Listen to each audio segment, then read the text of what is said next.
And now, from beyond our dimension, this is the JeffMara podcast. Here's Jeff. My guest is Sara Jayne, who after 2 near-death experiences is passionate about sharing her insights gained from dying and coming back. Sara, thank you for joining me and welcome. Thank you, Jeff. It's really lovely to be here with you today. Well, we are excited to have you. And if you don't mind, let's just start with your first and go from there. Sure. Well, my first was a few years ago now. It was 2002. I had just delivered a baby and was having a complication that's called a broad ligament hematoma. So basically, I was just bleeding out internally, taken to surgery and clinically died on the operating table.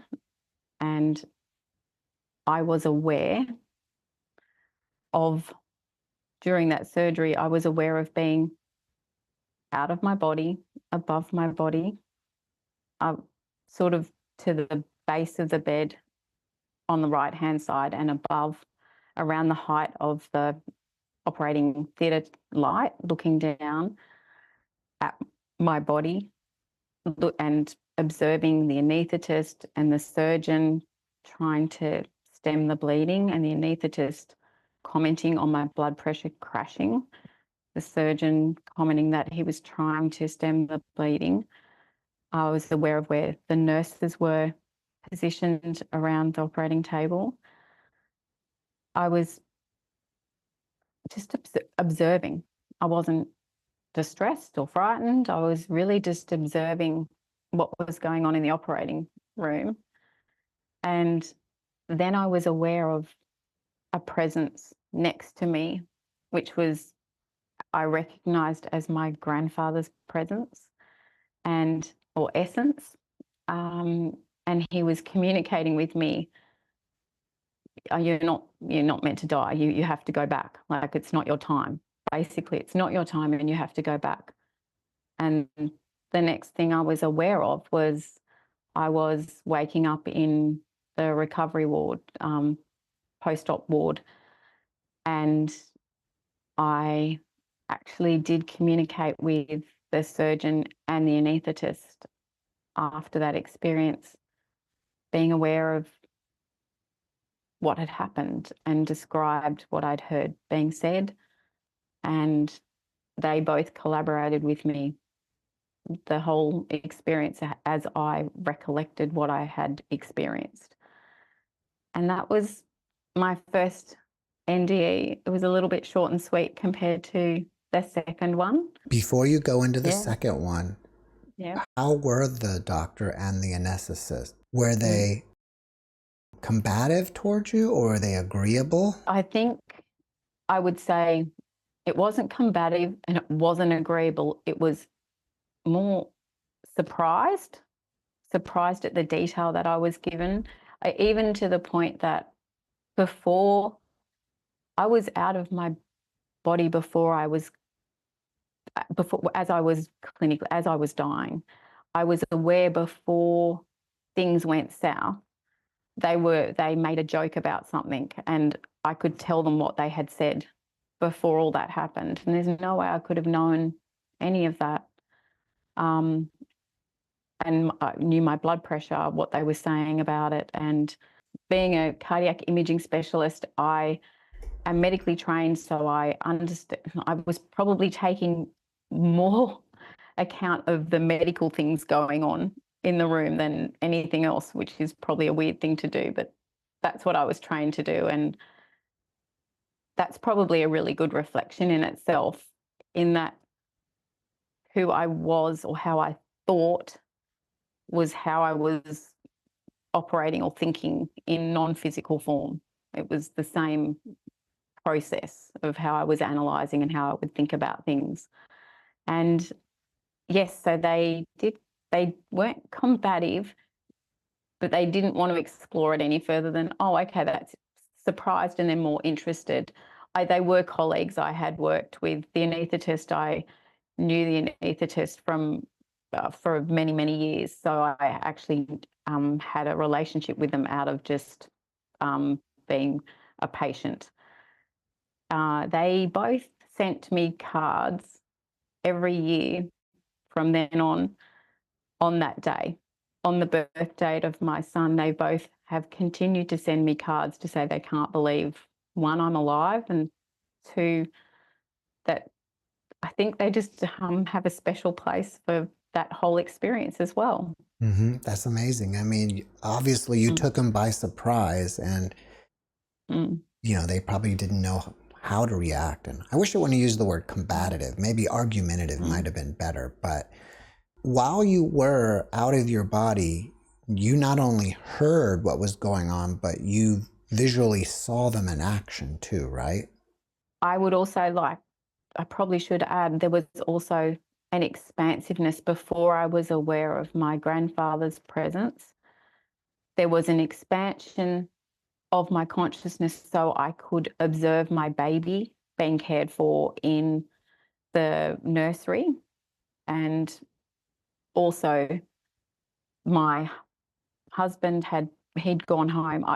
This all happened hours after the delivery. They had all basically said everything's okay. The pain you're getting is just the epidural wearing off.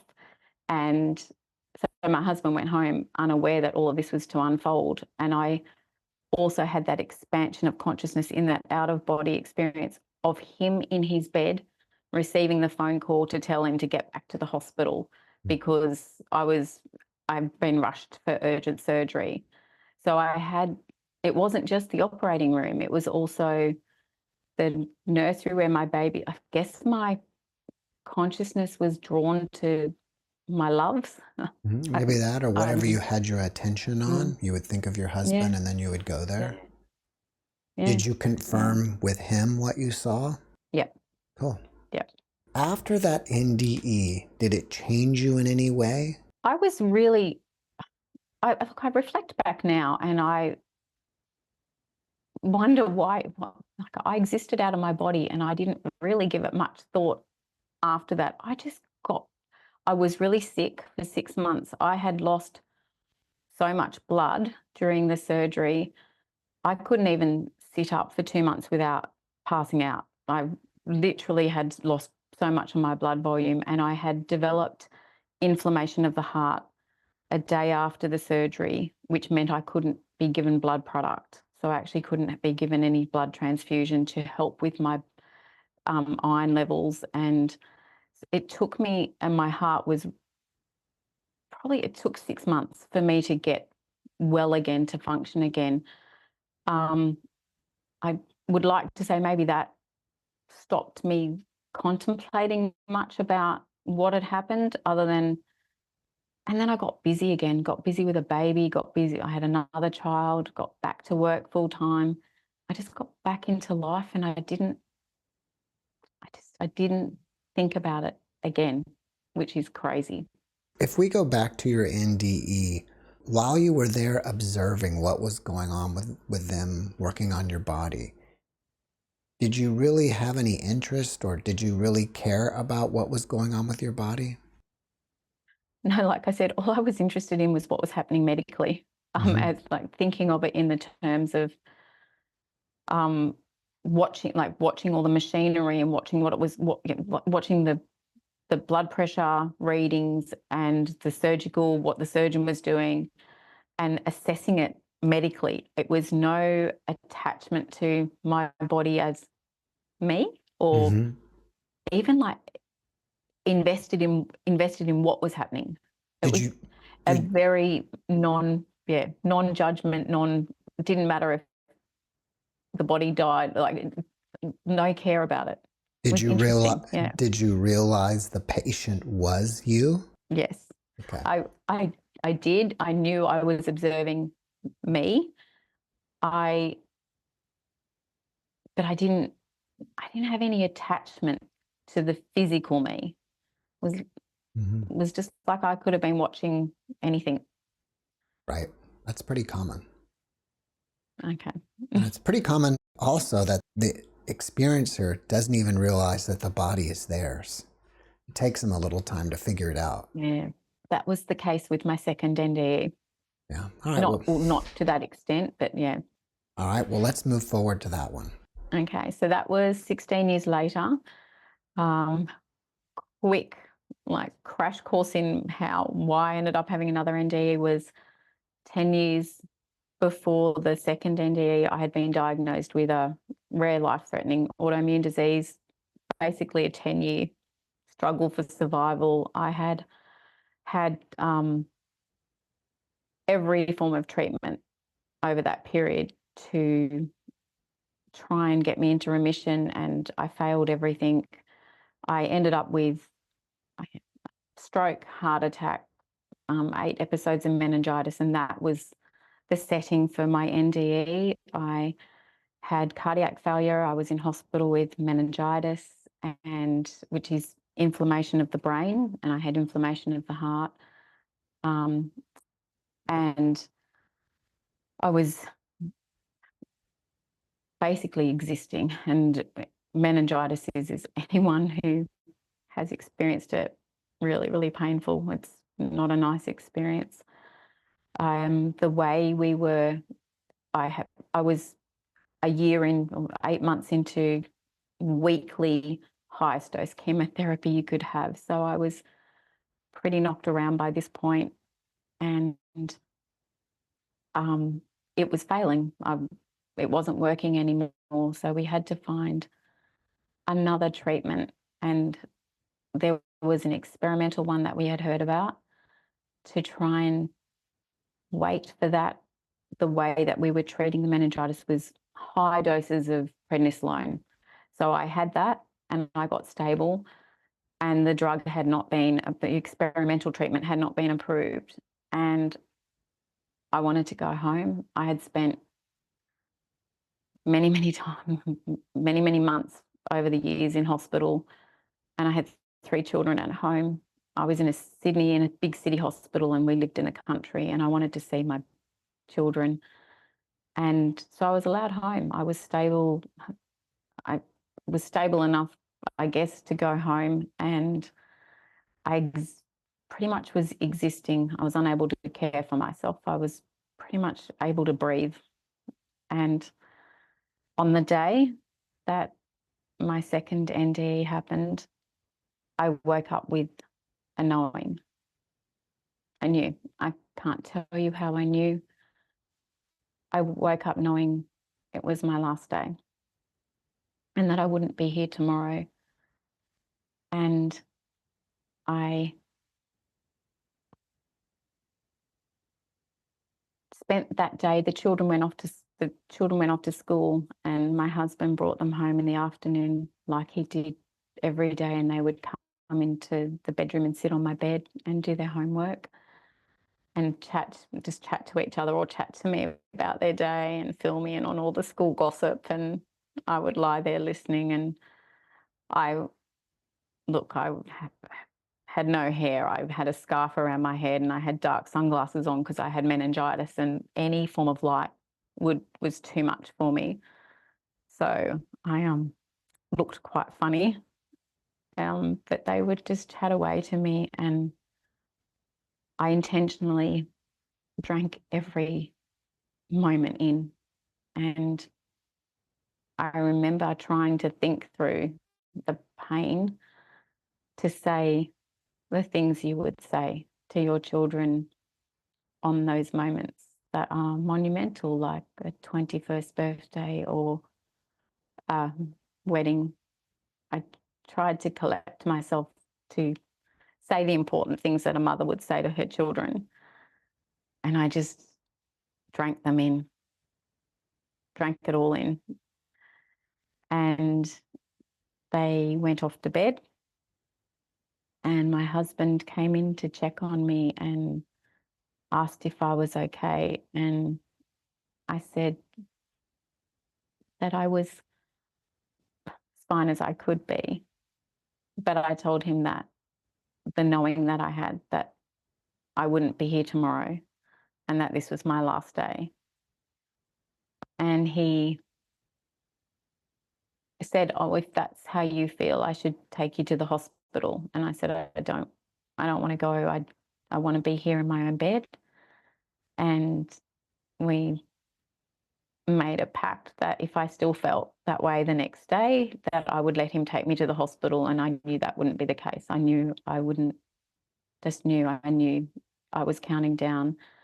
And I guess he came to bed and lay next to me, and he tried to stay awake. I was aware of that. He's trying to watch me, but he's a very good sleeper. He fell asleep pretty soon, and I was aware of my body just slowly shutting down. The only way I can explain that, maybe in a way that makes some sense, it was like when you shut the house up for the night, when you go to sleep and you go around and you shut the doors and you shut the lights off and you just shut everything up to go to sleep. It was like my body was just shutting everything up to go to sleep. And I know that's weird, but it's the only way I can explain it. I was aware that my breathing was becoming harder, and I was aware that I could feel my energy source. That's something I've never really been aware of before, that I could feel my energy source in my body, and I could feel it draining out of my body. And this also might sound weird, but I actually experienced my energy leaving my body through my feet. I know that's weird, but that's my experience. And I guess we all have a different experience of being aware of our energy leaving our body. So I was aware of my energy leaving my body. And then the next thing I was aware of was I was, like my first NDE, up at ceiling height, observing my body. And unlike my first NDE, in answer to your question, I did look at my body and go, oh, that's weird. That doesn't even look like me. I remember thinking, that doesn't look like me, but knowing it was me, but thinking that's not what I look like. And I guess the only way I think about that is when our energy leaves our body, I think we don't look like us anymore, because that's who we are. Our energy is us. And if it's no longer there, you're no longer going to look like that. I don't know if that makes sense. I wasn't distressed. I wasn't in pain. And the other thing I was aware of is before my energy left my body, I was in immense pain with the inflammation in my brain was coming back. And moments before I felt my energy source leaving, all the pain went away, and like a peace came over me. It was just, I was at peace and I wasn't in pain anymore. And that was before I left. That was before I suppose we say died. And that persisted, that feeling of peacefulness persisted as I was observing my body. I was at peace, and sort of like everything dissolved away, and all that existed was this sense of peace. And I felt like me. I felt completely like how I felt in my physical human jumpsuit. I was thinking, and sounds weird to say you're thinking when you don't have a brain, your brain's still in the human body, but this form of consciousness that exists outside of the human body had the personality and characteristics of me. All of me existed like that. I'm a curious person. In life, I'm curious, and a really, really curious person. And I love looking into everything and trying to understand as much as I can. And that's how I was existing up above my body looking down, I became really curious about, I'm still me. I'm just very aware of I'm still me. And also I still felt like I had form, like physical form, even though the physical form's still in the bed. I've left that. It's sort of like a hangover body. I have a phantom body that has feet and arms and a head and eyes that is looking through. But I think you're looking through like a lens of awareness rather than eyes. It's looking through an awareness of the soul. That's how I've come to understand it now. And that it's like a phantom or a spirit body. Don't have all the answers, obviously, like everyone. I just have my little glimpse of my experience, that I was aware that I was existing out of my body, and that human form that was me was no longer alive and was just lifeless and still in the bed. And once I had that thought, I guess I have to call it that, I was aware of like a drifting, or a drifting upwards. I was drifting up further through the ceiling that was no longer there. The ceiling's gone, and it was like a pulling or an anti-gravity, and it like darkness. I was in darkness, but then I was being, it's like this anti-gravity pull towards, and then I was aware of a very bright, white, magnificent light that it was almost like I went from being in my body to aware of my body. And then as I went through that ceiling height, which the ceiling had dissolved immediately into another dimension. So I can't give it direction. I want to say I was pulled up, but it's almost like there was no longer a sense of direction. It's almost like it's like a thin tissue paper between this physical dimension and the other dimension, and it just was instantly in there. And then the awareness of this beautiful, beautiful light that I was moving towards. And it's just not like a light. I couldn't point out a light or a whiteness here on earth in this physical world that's the same. It's nothing we can describe in human terms. It's dynamic, alive. It's energy. It's a light that felt like a pure love, like a pure love energy. And I guess that's what I knew when I was looking at the white light, was that it was love, that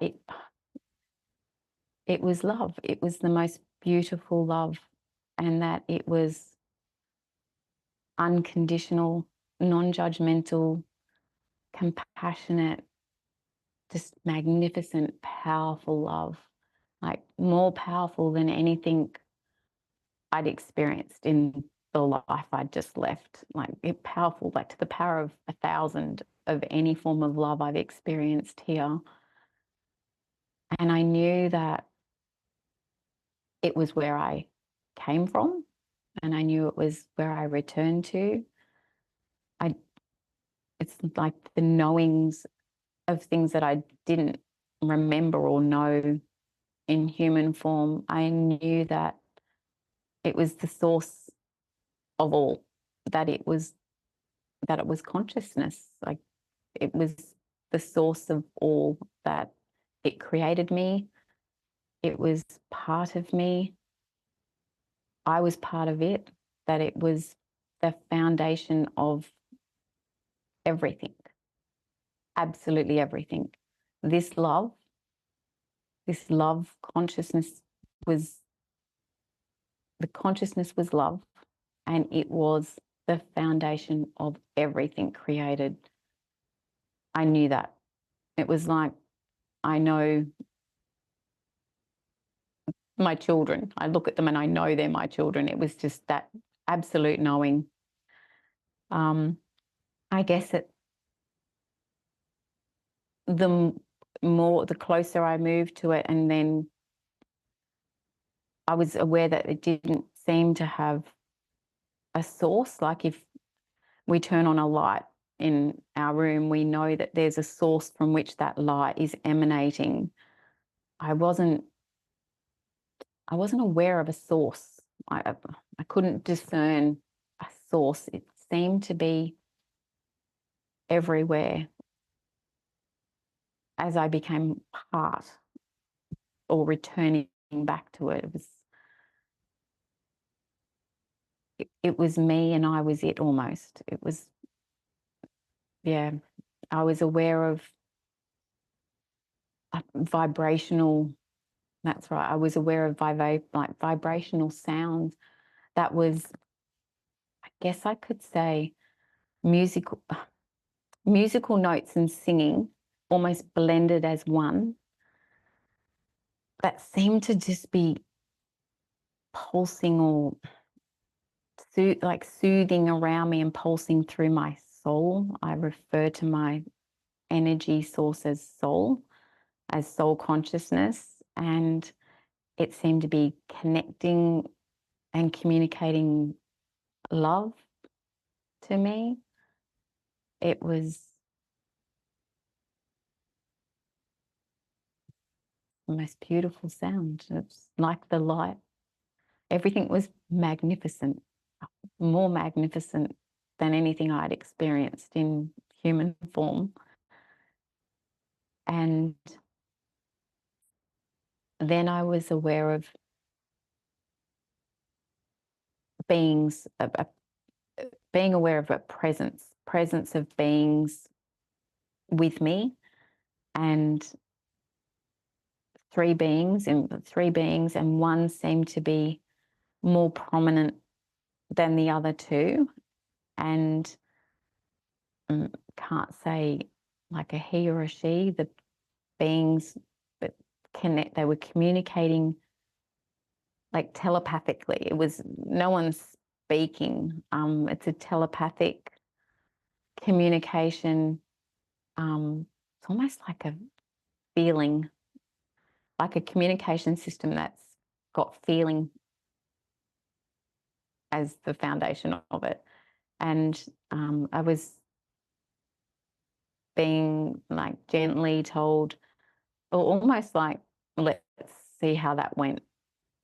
Almost like a review of, let's see how that life went, but in a nice, not in a judgment way, just in a, let's see how that rolled, or I don't know, like a gentle, almost like a gentleness about, and non-judgmental, and just to communicate, that's time for you to do like a life review of your last, of this incarnation, of this life just lived.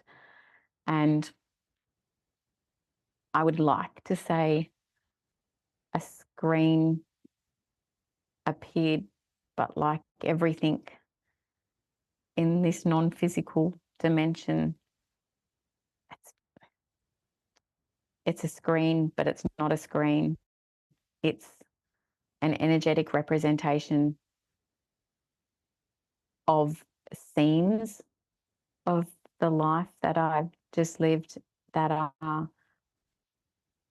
not only viewed, I wasn't only viewing them, I was viewing them, I was experiencing them, and I was reviewing them. It was all three happening at once.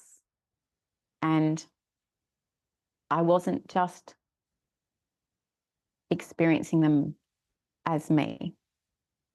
I was experiencing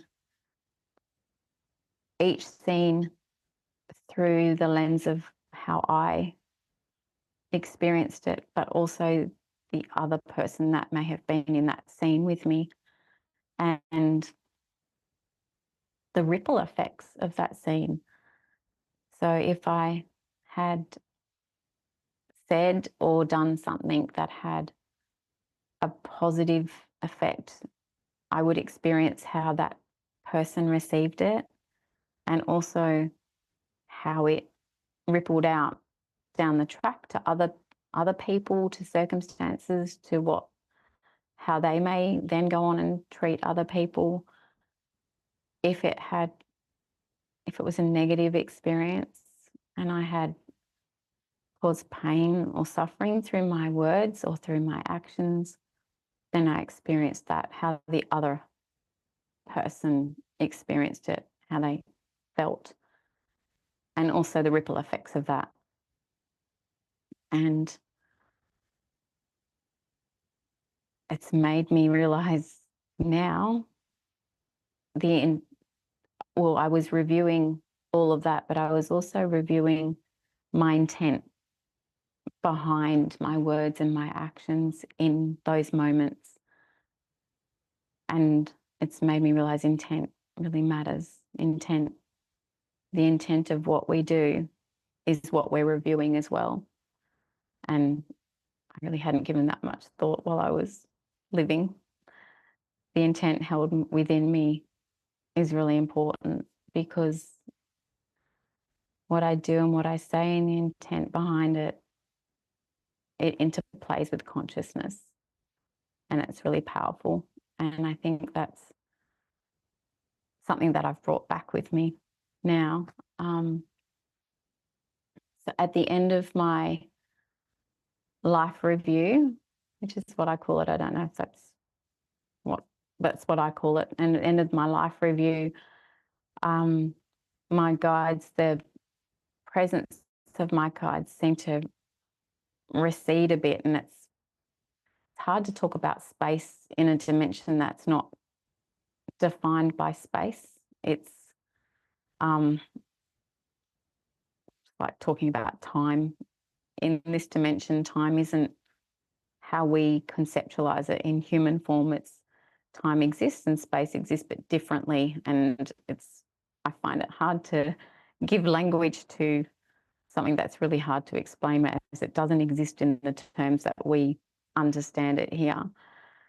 But my guides receded a little bit, and I was aware of my father's presence coming more into prominence, and he had passed 8 months before this.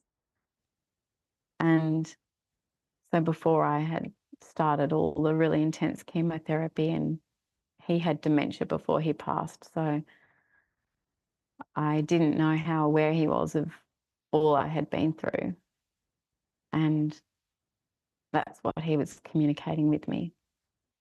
He was telepathically, he communicated his love for me, and I was so happy to see him.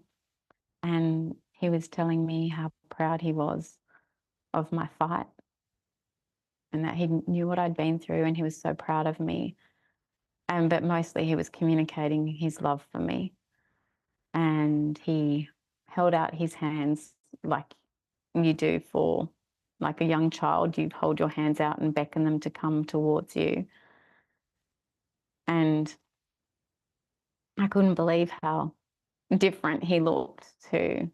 He was 92 when he transitioned. He was, an old, frail man. But this representation that I was with was his young, robust, healthy, fit, maybe like what he looked like in his early 30s. And he just looked so healthy and young. And in our lifetime, we worked together in his cardiac practice, and he mentored me and taught me, trained me. He played a very big role in my training, and I guess he was taking on a little bit of that role now.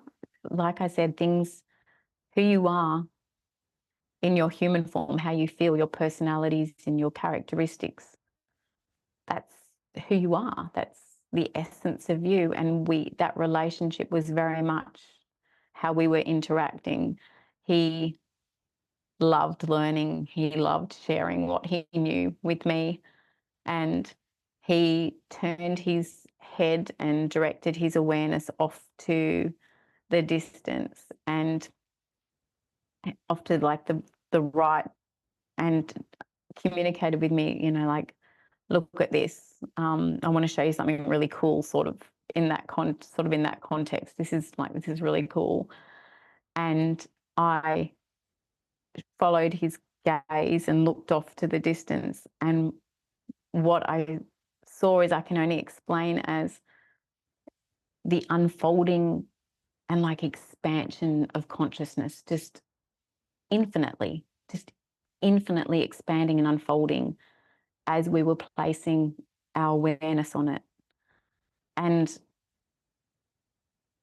I guess the only way to sort of maybe give it like a human or physical context of what we might see on Earth is when you're looking at like a fog rolling in over the sea or over land, and you see it sort of like rolling out. It was sort of like that, just a rolling out of an expansiveness and an unfolding. It was really cool. And I knew that's what I was looking at. I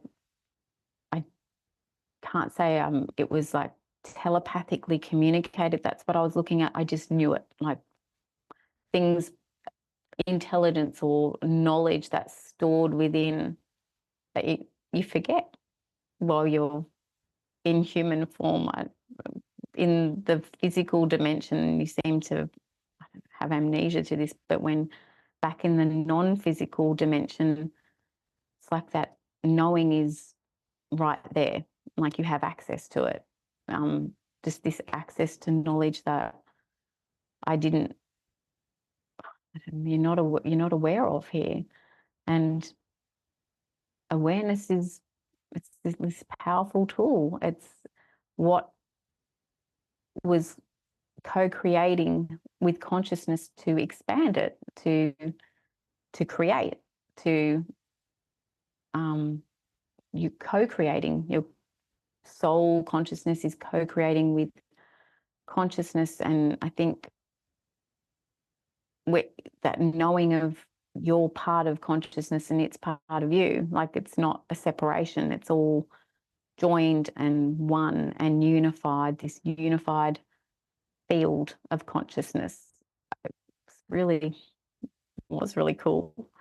Then my father telepathically communicated that we were to head in the opposite direction and off to a space where my guides were waiting for me. And he receded again, and my guides communicated that we were going to go into a healing space. And it was like it was like a healing chamber, and it was like an energetic building. Say building, I don't know what other word to use, I'm sorry. It was an energetic building, and it had no physical structure except for it did. And I know that's confusing. It's the best way I can describe it. It was an energetic structure that had a curved dome shape to it. And my guides led me through a doorway and into the center of this chamber. And I was aware of three other beings, healing beings. I guess they're like soul medicine healers. And it was telepathically communicated to lie down in the center of the room, and my guides and the healing guides surrounded me, and I was told that it was a healing for my soul, for all my soul had been through in this lifetime. And I can probably only describe it as a vibrational frequency, like a hum that passed through me, was pulsing through me and healing me as it passed through me. And it felt like warm honey, or warm liquid, like a warm liquid, like beautiful warm honey running through me. It was lovely, healing experience that I have no idea how long I was in there for. Probably a long time, maybe felt like it would have been a long time in human terms. And at the end of that, was told that it was time to, I was directed out of the healing chamber again. My guides directed me back out the door, and I was aware again of my father's presence, and my guides receded behind him again, and then my father's presence became more into predominance of my experience. And he motioned to me that we would go off further into the distance, and when I looked in the direction that he was pointing or taking me towards, I could see what I call like a big welcoming party. It was everyone I had known in my lifetime that I had loved, family and friends, and they were all lined up like in two lines, right hand and like left hand lines, and one side was my family, my mother's family, like her mother and father and her lineage, and the other side was my father's mother and father, who I had not met while I was alive. And all of them were just welcoming me, like cheering, celebrating me coming home. And that's what it felt like. It felt like I was home. Like when you go away on a really long trip and you come back and home and you can't wait to drink like out of your favorite mug or sleep in your bed, and it's just feels so good to be home. That's what it felt like. It felt like I was at home, and we were having the most amazing Christmas Day get together with everyone that you love, and all friends that had passed in my lifetime, they were all there as well. And I was moving through with my father by my side, moving through this great party feeling. And all of a sudden, I was hit like with something just stopping me, and knowing that if I stepped over this threshold that was in front of me, and it wasn't a physical threshold, it wasn't anything I could say I could see, but I could sense a boundary that if I stepped over that threshold, I wouldn't be returning to my life, which is really weird because I wasn't thinking about my life that I had left. I was happy and joyous, and everyone was sending so much love to me, and I was sending so much love back to them. And I wasn't giving any thought to the life I'd left behind. And yet it all hit me when I reached this threshold. And I turned to my father and I communicated to him, if I go any further, does that mean I don't get to go back? And he communicated back to me, yes, that's right. That if you pass over this threshold, then there's no going back. You have a choice now. You can choose to stay here and you will be well,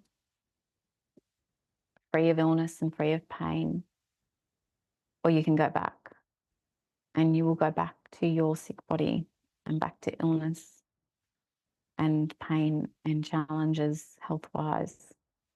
And that no choice is wrong and there's no judgment about the choice I make, but it's my choice to make. And in that instant that he communicated that with me, my love for my children pulled me back. I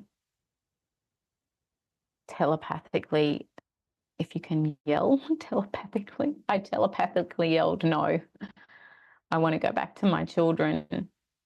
And as soon as I communicated this, I was aware that I was falling, like instantly falling fast, like a roller coaster. And I don't like roller coasters. I've never been on one. Don't like what it looks like.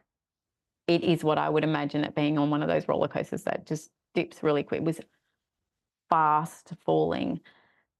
And as I was falling, it back to my body, but it was like I had been plugged back into consciousness, like a power plug into a wall socket.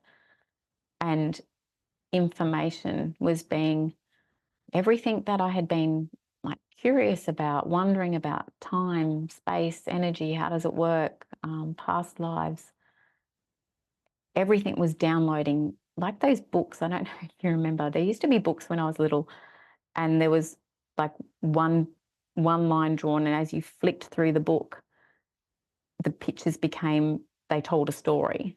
It was like this, it was like that sort of, that was just everything flashing in and downloading information, past lives, watching glimpses of them, until I was aware that my soul consciousness was back in my body.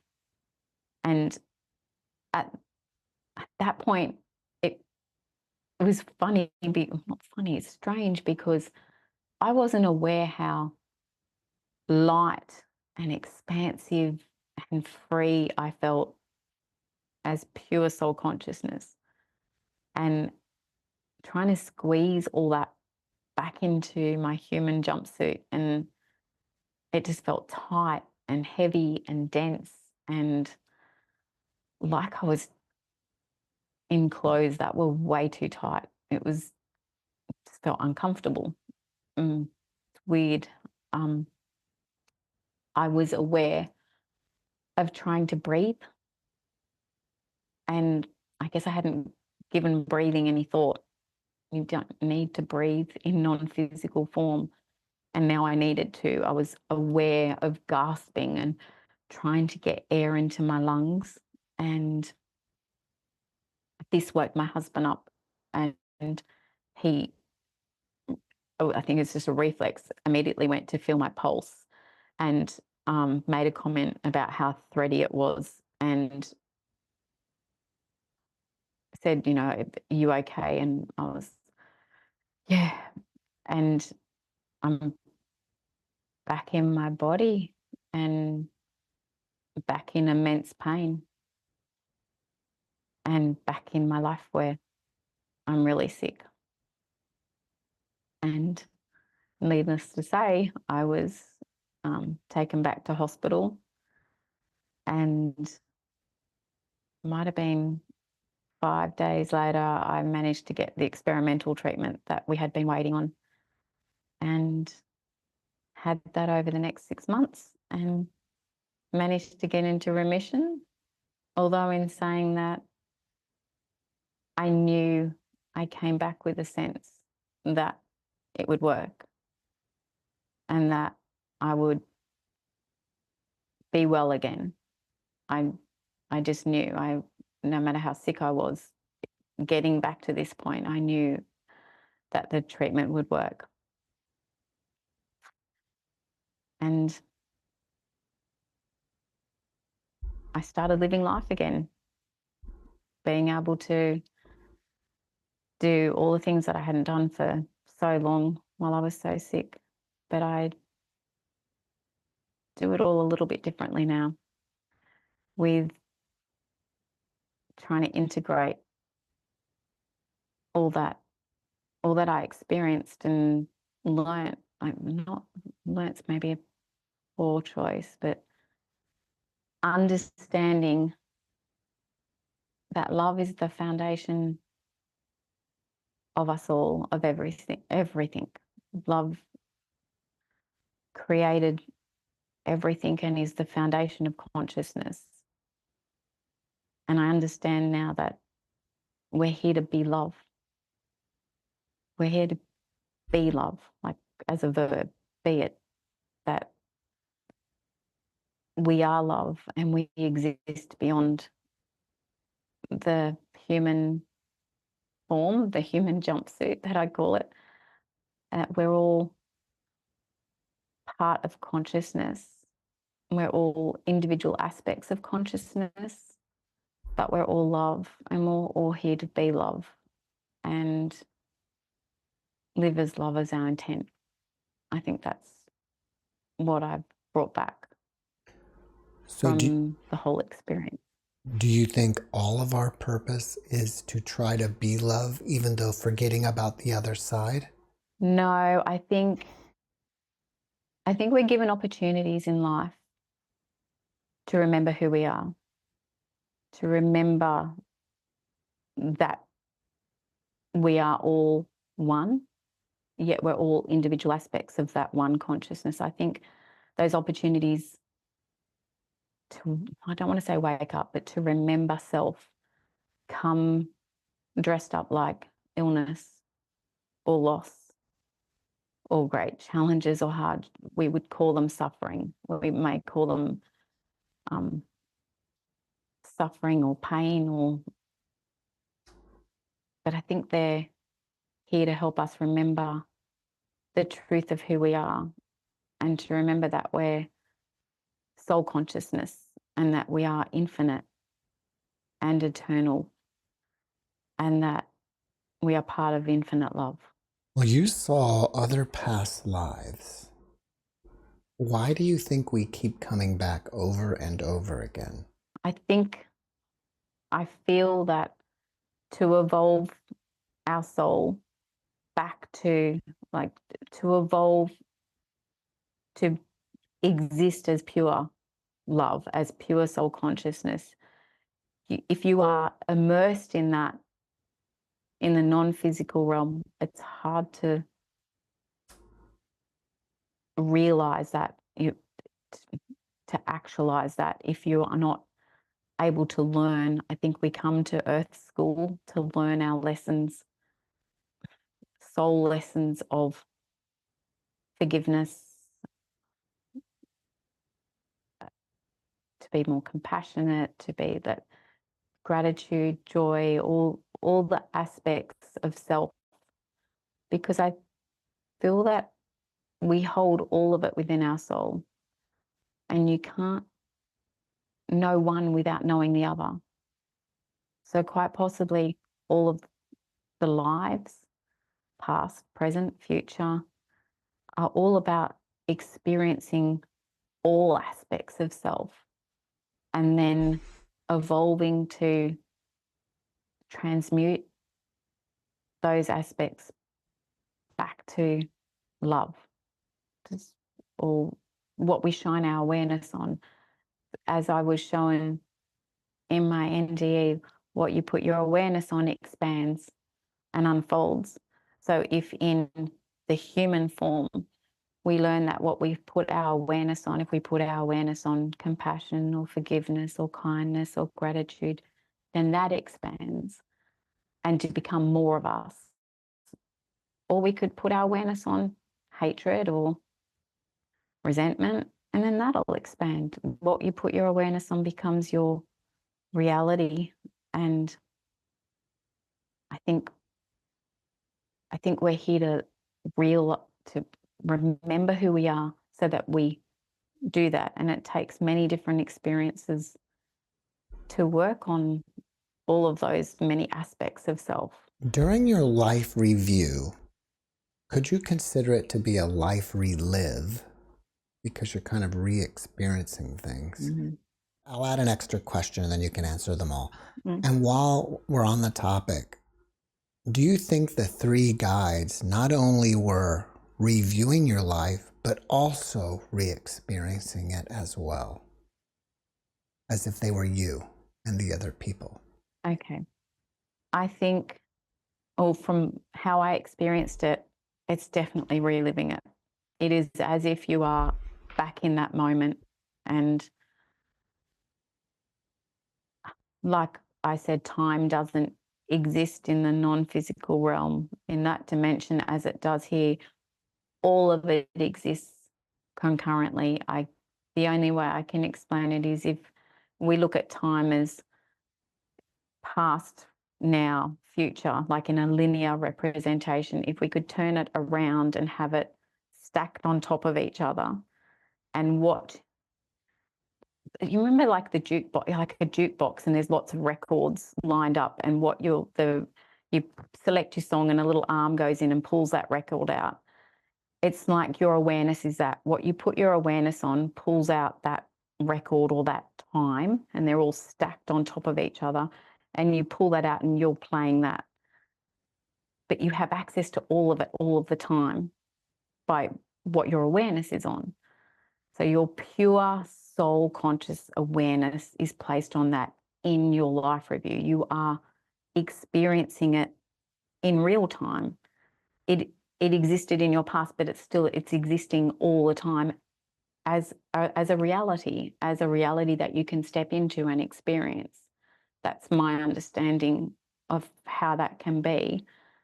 And you are experiencing it as you. And it's almost like you do a role swap and you're experiencing it as the other. And then you're able to experience all the other ripple effects or records that are created, the tracks on the records that are created because of that song or that scene.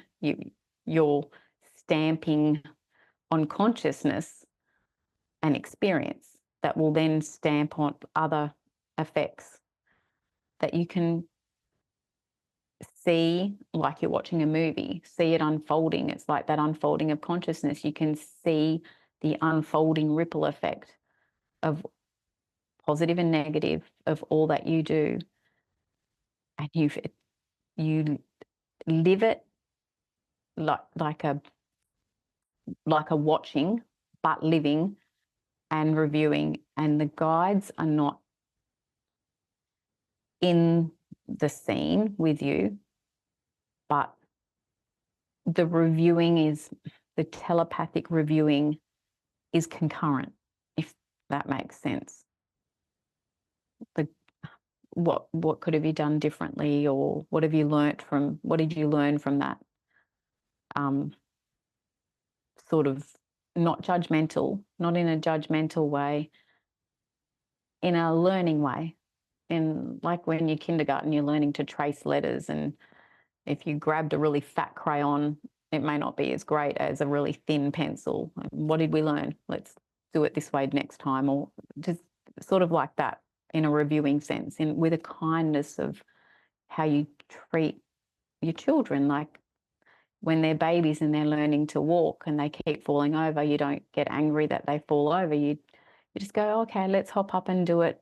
Maybe hang on to the table this time, or in that sort of sense. During your life review, you're reliving it, but you're kind of experiencing it third person. And what I mean by is, even though you're reliving it, you're not making the decisions that you made in real time, right? Like as if you decided to be. No, you don't have the ability to restructure it. It's a fully formed conscious moment that you're able to observe it and experience it as in real time, but you're not able to manipulate it to be any different than what it was. Is that the question? Yeah, basically. And I guess where I'm going with this is, could it be possible that during our dreams, we're in our real life? And right now, you and I are sitting here are in a life review. Oh, I like that question. That's really good. I do prescribe to the thought of it being not so much a simulation, but a creation of a reality that so if we're able to use our awareness as an individual soul consciousness in the other dimension to place it on something and expand consciousness that way, I feel in the physical way, I'm using my awareness to create my reality every day. As are you, as we all are. I think we're all co-creating with our awareness a reality that we're existing in. Does that? So while there are, like, I call them timestamps of things in your destined life, what important, like, markers in your life, the rest of it's just open to your own free will. We're all using free will to create what we're stepping into every day with our thoughts, with our words, with our actions. They're like the paintbrush that paints the canvas, that paints the picture. Thoughts, words, and actions and intent paint the picture we're walking into. And good or bad, positive or negative, we create with our free will. Sarah, I'm going to switch gears with you. Before we started recording, I mentioned UFOs, and you said that you have started seeing them. Was that Actually, do you feel that was after your NDEs or before? twice. Once when I was young, we lived on we had a property that was just on the edge of the Great Dividing Range, which is like a big mountain form in Australia. And we had 3,000 acres. And one night I went out and you could just see the sky forever. And the stars were brighter than you would see like in a city. And I remember being out with I was probably about 10, with my twin sister and younger sister. And what we saw couldn't have been anything else. It was a very bright, a white circular light zooming and seemed to come and hover close to us and then shot away again. It could not have been, still to this day, I don't know what else I could have explained it to be. That was back in the 1970s. Don't know. We didn't have like the satellites that you could sort of explain it to be. And then after my NDE, probably maybe 2 years after, I was out one night, would have been about 3 a.m. I couldn't sleep. I'm a terrible insomniac sometimes.